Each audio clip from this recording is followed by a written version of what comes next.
A big hello to you. Well, we've come out today, we've been invited to TMC, but it's not the TMC that you might be used to. In fact, we've come to their all-new second-hand processing facility.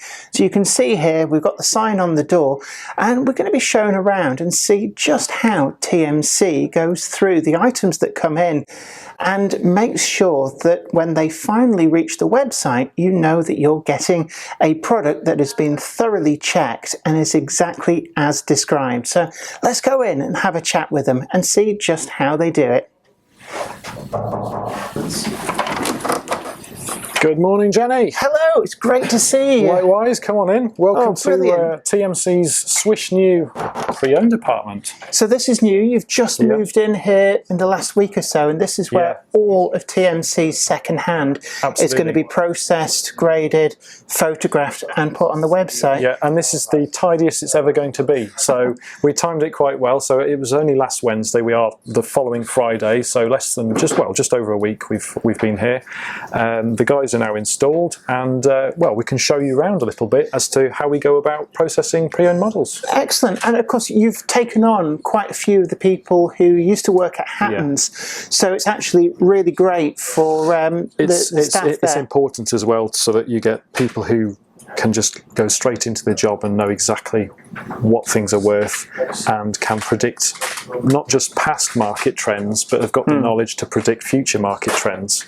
We buy models that we know we'll be able to sell later on. Absolutely. So it's important knowing what the market demands and what models are really in demand at the moment, and also the models that are less so. So that knowledge is really important. Absolutely. For TMC. Absolutely. So it's good news that they've been able to stay within the industry and great, bring all of that knowledge and experience. So it's not starting from scratch. It's a very skilled organisation. And as you'll meet them, I mean, it's a great bunch of guys. Yeah. So yeah, lots of banter and So Today's video comes in association with Trainomatic, makers of DCC decoders and accessories that are designed by enthusiasts for enthusiasts. Find the full range available to order now at tramfabriek.co.uk. Additional support comes from... This is Clark Railworks, and this is what we do. You'll know us from Ellis Clark Trains, and you'll get the same friendly expertise with us too. We've got a huge range of pre-owned model railways from all your favourite manufacturers, and maybe some you hadn't heard of before. It's the place to come for quality. We don't stock substandard models, and everything we sell is fully tested and photographed by model railway experts. No matter whether you model OO gauge, N, HO or more, we have sought after models from all around the world with new listings added every weekday. Check out what's available now at clarkrailworks.com, and don't miss out on your latest loco.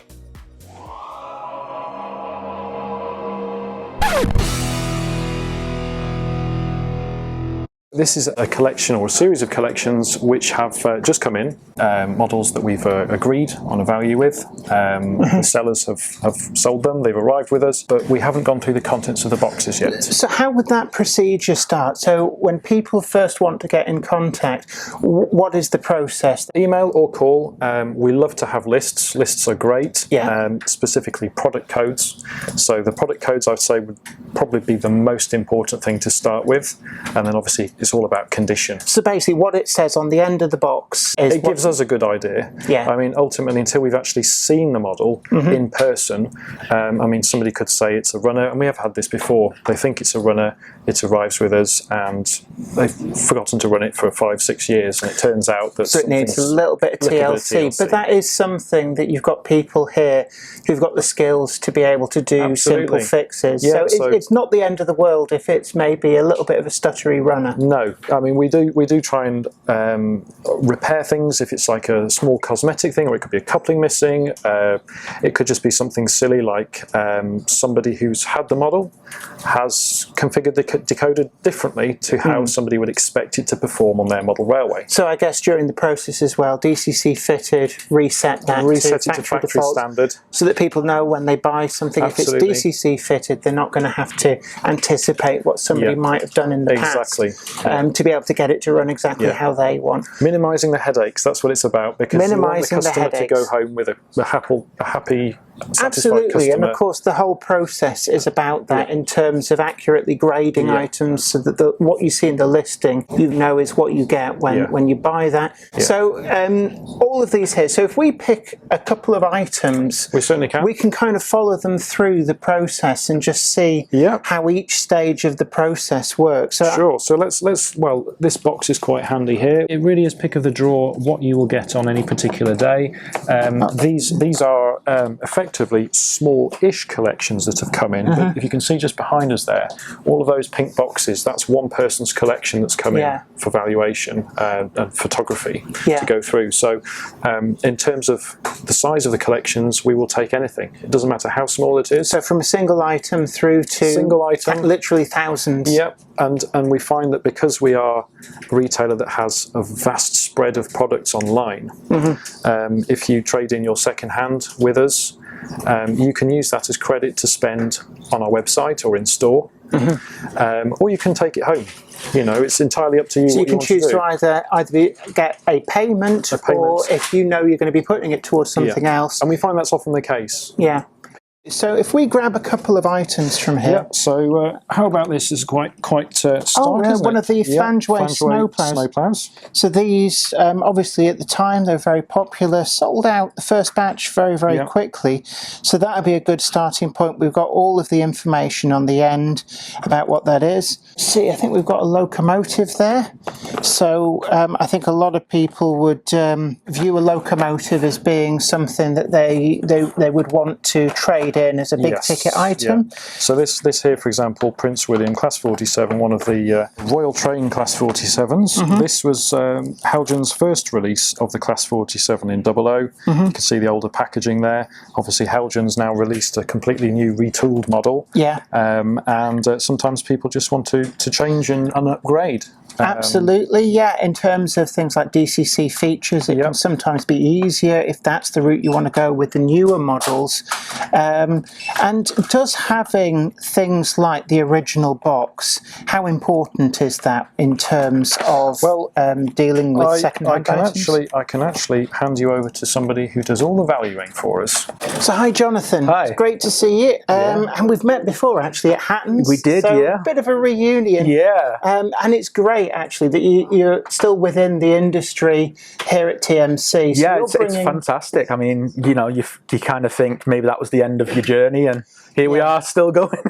And of course, you can then bring to bear all of that experience of dealing with second-hand. Now, I've got 3 items here. So these have just come in a collection. And I'm kind of curious what process happens to these next. So they've come in, and you're, I'm guessing, assessing these out of the box for the first time.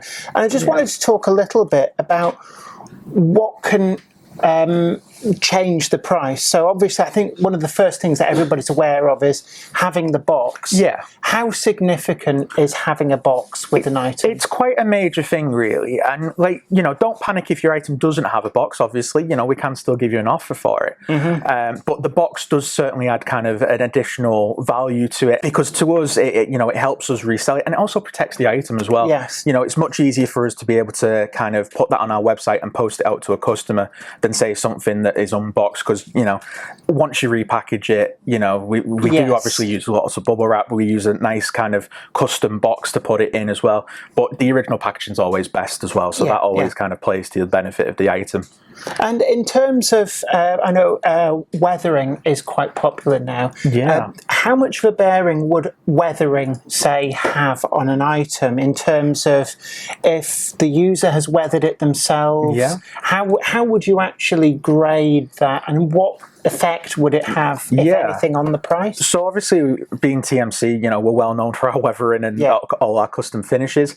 Often we do have people that have perhaps used our services to weather their items that are now selling to us. So for that, we do kind of factor in quite a lot, because obviously you've spent the money previously to get it professionally weathered. And if you've custom weathered it yourself, again, don't panic, because, you know, custom finishes from customers can be fantastic as well. We might ask for a couple of photos in advance, you know, just to kind of get an idea idea of the weathering, just so we can kind of scale it. Is it lightly weathered? Is it heavily weathered? Yeah, yeah. Because obviously, the heavier weathered you go, you've put more cost in it, more time.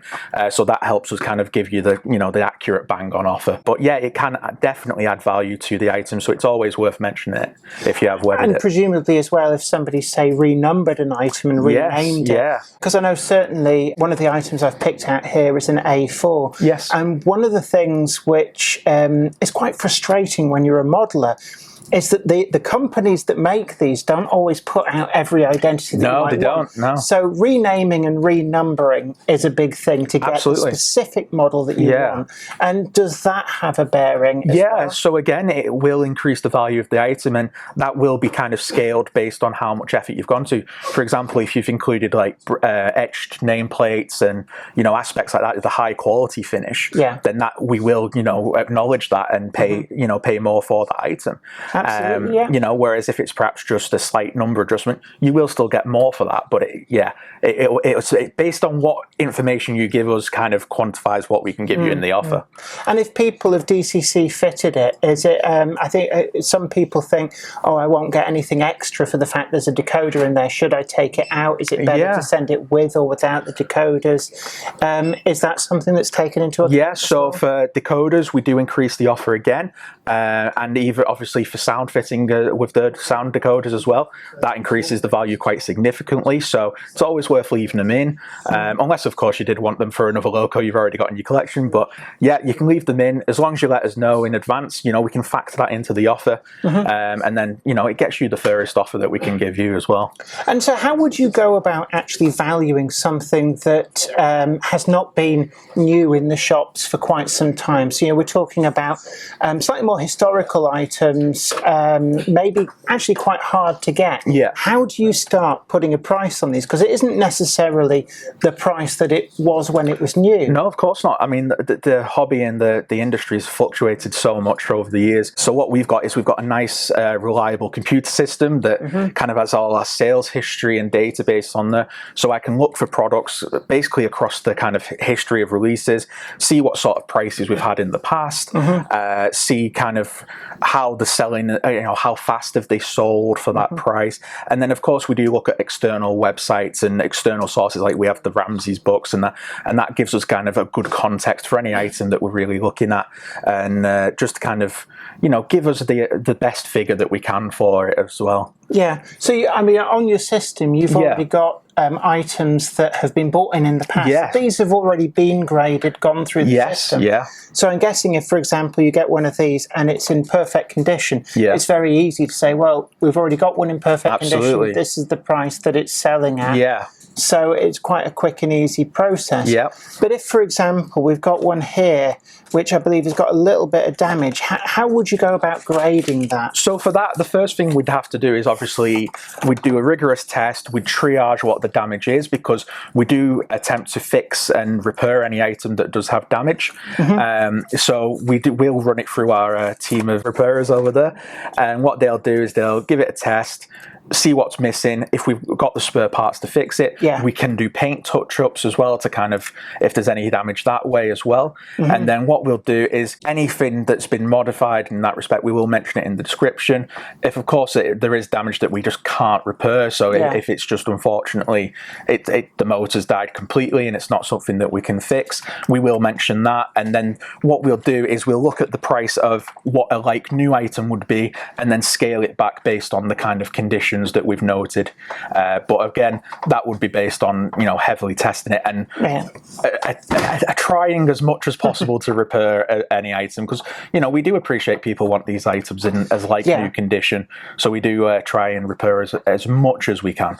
So we've got one here. This is a Hornby Super Detail A4, and to my untrained eyes I can see there that the finish on, I would call that like new. So is that what you would call? Then there's got the slightest bit of, I wouldn't even call it damage as much as we've got a piece that's come adrift. So that would be something that you'd be quite happy to be able to probably have a go at repairing. And then this would be something that would go out in as new condition? Absolutely, yeah. So we'd pass that over to the team. They'd take a look at it. They'd likely make the repair for that because it is quite straightforward, and then give it another test. And as long as it's all 100% there and up and running as new as we'd expect, we would sell then that as a like new conditioned item. Absolutely, and of course some of these are items that people may have missed out on the first time round. Yeah. So it's quite important to see them come back into the market and be available for people to buy. Well, in this day and age, with manufacturers often making almost to order kind of pre-orders, if you miss that pre-order window, you miss out on that item. So pre-owned is a fantastic way of catching up on an item that you perhaps just missed or didn't hear about. Yeah, and the third item I've got here, we've got a slightly older Hellion Class 47. Yeah. Now they've just brought out an all-new version of the 47. Does that tend to affect prices of older releases? It can do, but it can go both ways. So sometimes there's an appeal for that older item. People perhaps prefer that era, or they get a bit nostalgic about that release of, oh, I had that era of Class 47 or whichever class you've got. But of course, it can lower it as well because the new ones may be far superior to the previous release. But I suppose on the other hand, you're still looking at identities and livery options that might not be exactly. being offered. It could even come down to that particular running number, or a particular yard, or a name on that locomotive that perhaps the new release hasn't covered. And if that's the case, that kind of helps keep an item's value and an interest in the item. Because if you do want a particular item, you have to go for the older model. And how important are, say, we've got in here the extra detail parts. Yeah.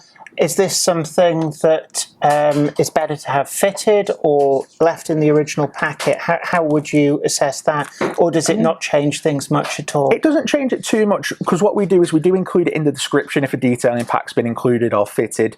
Now, if it has been fitted quite well and there's not much kind of glue stain or anything around the fitting, then that will increase the value. Again, that might be something that we might ask for a photo of, or just a bit of more description on how you fitted it. But otherwise, it's something that we do get asked about quite often is, does this item have a detailing pack? But, we do have spares as well, luckily. So if we do notice an item that comes along without one, we can sometimes provide them as well, which is also good. So, well, look, thank you so much for having a chat. And I'm guessing one of the things that you'd be doing would take these over to the test track, and that would be part of the rigorous process. Absolutely, yeah. So that when people do buy the items, they know it has physically been tested and scrutinised so that they can buy with confidence. Every item that comes past the pre-owned team, they all get tested. Not a single one gets skipped. Even if we had 20 of the same locomotive, then all 20 get tested.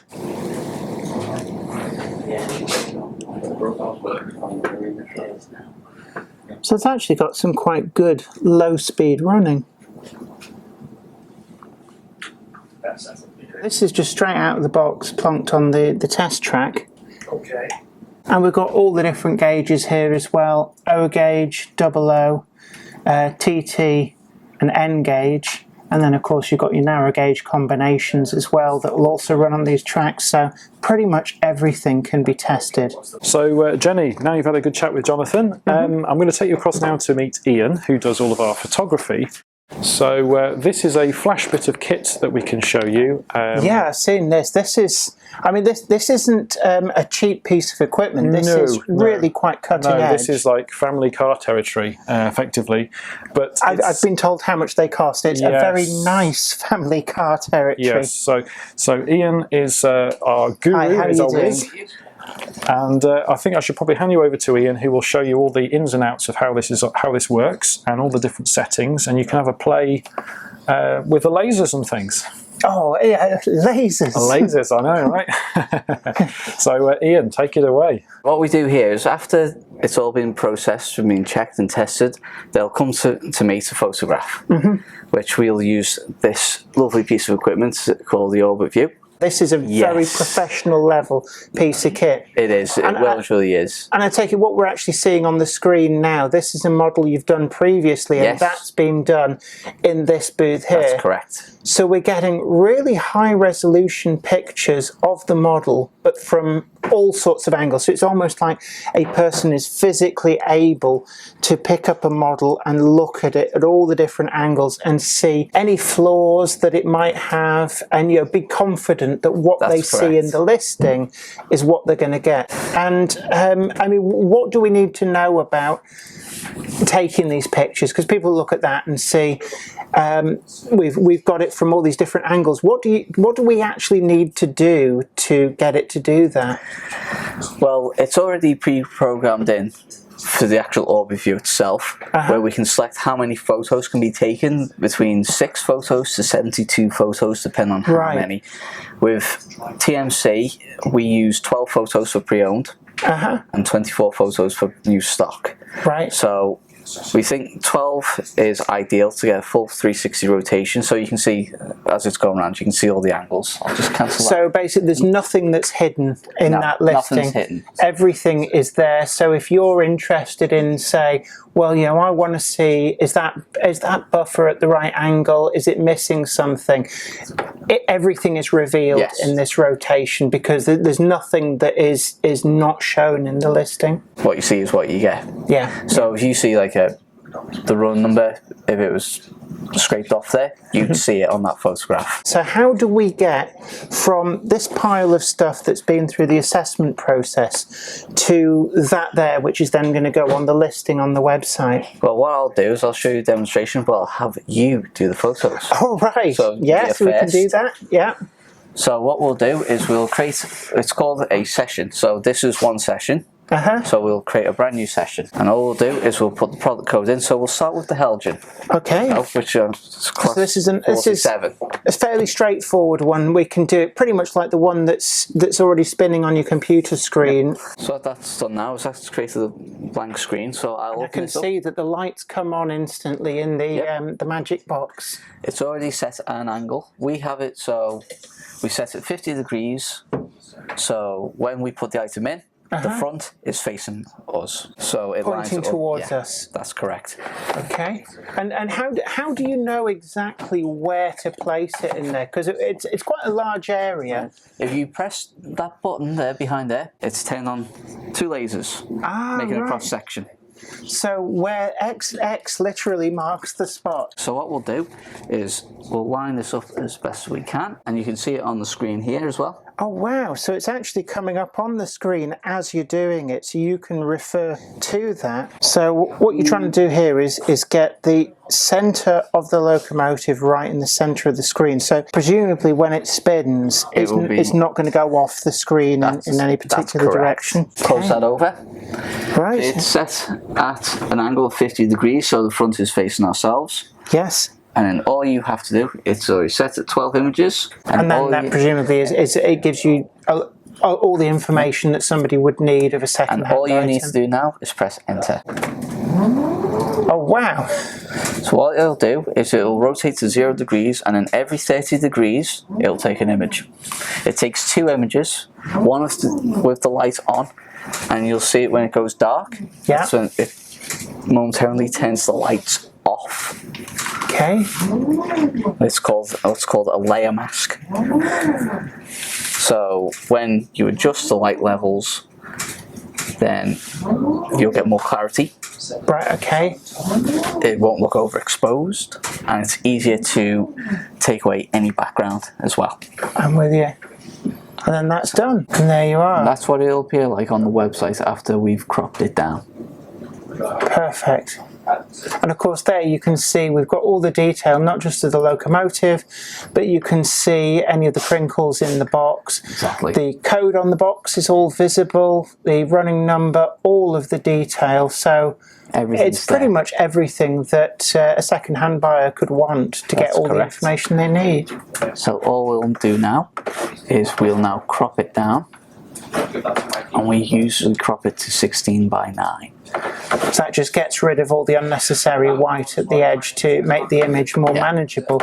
And presumably as well, when people are looking at it on their device, they can get a good, clear image of just the model rather than it being in the centre of a big white screen. And then all we do after that is we go to this is publishing. This is what gets it onto our website. Okay. Just click that.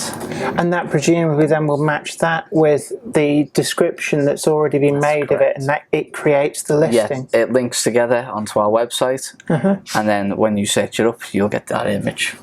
Excellent. Well, look, that's brilliant. Thank you so much for showing me that. And this is magic, actually. It's brilliant. This really does give some great pictures, but it just shows the effort that goes into making sure that the representation of the model on the website is as accurate as it's possible to be. So thank you so much for showing me. You're very welcome. Brilliant. Oh, well, I'll take these with me. Just might be buying them for a friend. So there we go. We've seen the full process from start to finish, and it's actually quite an eye-opener to see all of the different stages that go into that, and to see just what effort is taken to make sure that what you see on the website is exactly what you're going to get. So I think we're about done now. So thank you so much, Howard, for inviting me down here, and it's really great to see just what goes into getting these second-hand items from the moment that they're bought in to onto the website. And it's also really nice to see a lot of familiar faces too from the Hattons team, and keeping all of that experience that's been built up in the industry, so that's going to continue and feed through into this. And people presumably will be really, really interested to know, is there a specific time to look on the website? So the plan is to do a rollout as and when the items are processed. So we do send out a newsletter on the Friday, but it tends to ramp up towards the end of the week. There's obviously a busier period on the website over the weekend, because those that are at work during the week have the free time to be able to browse. So what we would not urge people, but just give a little bit of advice, is that if you are looking for a specific item, to get in touch with us in advance. We can always put that to one side for you if there's a purchase that you really, really want. And we're also rolling out now a new trunk feature. So models that you purchase through us, we offer free postage on items above £125. Okay, yeah. If it doesn't meet the threshold, then you can add it to your trunk and perhaps make a few other purchases as and when, to then enable you to have that free postage option. So I presume this is exactly the same as people might be familiar with the Hattons trunk system. So it's exactly the same as that. Yeah. So we've listened to what customers were asking us about, and sort of feeding that back in. Obviously, it's just rolled out, so it's a new function. There will be the option to add it to your trunk when you purchase any item from the website. And hopefully your day here has been an enjoyable one. It's been really interesting, actually, to come and see the specialised second-hand department. And is this something now that is all going to be done here now rather than back at base? Yeah, so all the processing of items will take place here. Once everything's been valued, then it will return to base ready for our dispatch department to then handle those purchases, so that it all goes out from one point. So customer service, obviously we are a little bit based around the whole of Europe. We've got people that work the telephones in Spain. We've got, I'm not in North Yorkshire. We're sort of some people in Somerset. We're a bit of a spread out team at TMC. But we like to think that we get the job done properly and efficiently. And if anybody there is watching this video and you would perhaps like to inquire about trading something in, then you'll find all the details in the description of the video below. Well, I suppose I've sort of given you the tour of absolutely everything. There's only one thing that we haven't seen, and that is a recent tour of the warehouse. So perhaps we can extend you a visit to tour how that works. That would be absolutely brilliant. I mean, I must admit, we've been over to the main base in Yorkshire before, and it's a really great trip to make. It's such a beautiful area, so we'd love to come back and actually do a full tour of the warehouse and everything else as well. Excellent. And anybody watching this video, I'm trying to get Jenny to build an Airfix kit or some form of a plastic kit for the channel. Is there a specific kit that you would like to see her build? If so, please stick it in the comments below. Twist her arm, see if you can get her to build something. You know, you've opened a Pandora's box there. Well, that's the whole idea. We want you to get you to build a... there's this 8,000 part USS Missouri that's about the size of a I think we have Olympic actually got one in stock at the moment. So, no. Yeah, but let her know. Okay, well, we'll do that. The challenge has been extended and accepted, so we will do that. Jenny, thanks for your time. It's been great. Thank you so much for the invite. So there we go. It's been a really great visit to the all-new TMC facility exclusively for second-hand. So now you know the entire process that goes into getting the models on the website and making sure that what you see is what you get. Today's video comes in association with Trainomatics, makers of DCT decoders and accessories that are designed by enthusiasts for enthusiasts. Find the full range available to order now at tramfabriek.co.uk. Additional support is provided by... This is Clark Railworks, and this is what we do. You'll know us from Ellis Clark Trains, and you'll get the same friendly expertise with us too. We've got a huge range of pre-owned model railways from all your favourite manufacturers, and maybe some you hadn't heard of before. It's the place to come for quality. We don't stock substandard models, and everything we sell is fully tested and photographed by model railway experts. No matter whether you model OO gauge, N, HO or more, we have sought after models from all around the world with new listings added every weekday. Check out what's available now at clarkrailworks.com and don't miss out on your latest loco. I'd like to thank everybody over on Patreon, and an extra special huge thanks goes out to our Patreon heroes. Without you guys over on Patreon, we really wouldn't be able to keep making the video content that you see on this channel. And don't forget that you can also head on over to patreon.com/Jennifer Kirk and check out the different tiers of rewards. Thank you so much. You are absolute legends.